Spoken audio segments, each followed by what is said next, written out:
Welcome back to the Daily Lift. You know what they say, if you don't know your past, you're doomed to repeat it. Usually referring to that we either learn from our history or we're bound to make those same mistakes. But sometimes we want to know our history so that we can repeat it. And the story of Esther is one of these points in history.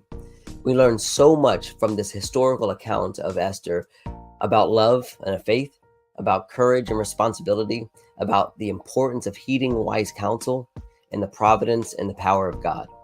See, Esther was brought up in Babylonian captivity by her cousin Mordecai, and through a series of unusual events, she is selected to be queen of Persia.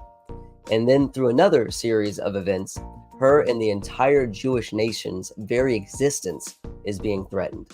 And cousin Mordecai and the Jews that are living in the empire were mourning over this, and they turned to Esther for help. Initially, Esther's hesitant. She was doubting herself. What can I do? I don't have any power or authority. I'm just the queen.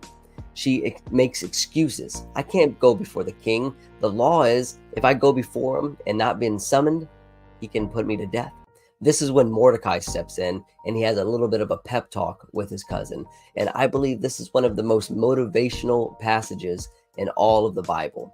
And he says in Esther 4:14, do not think in your heart you will escape in the king's palace any more than the other Jews. For if you remain completely silent this time, relief and deliverance will arise for the Jews from another place. But you and your father's house will perish. Yet who knows whether you have come to the kingdom for such a time as this? So there's a lot here, so let's unpack some of it. Mordecai reveals some important truths about the nature of God, that God cares for us and he delivers his people in times of distress, and that he can use anybody or anything to carry out his will, both good or bad. And he also calls us to action. But if we don't respond, he'll use another, because his will is always being carried out perfectly.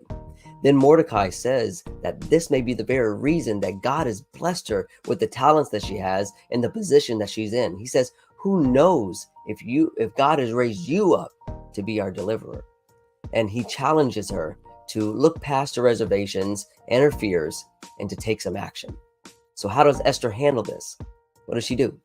Well, she tells Mordecai and all the rest of the Jews in the city to pray and fast for 3 days. And while she and her royal court does the same.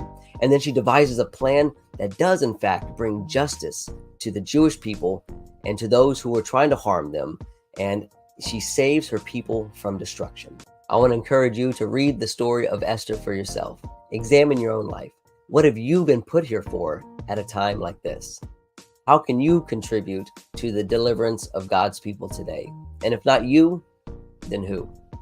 So I want to encourage you to be courageous today. Include God in your plans. And as always,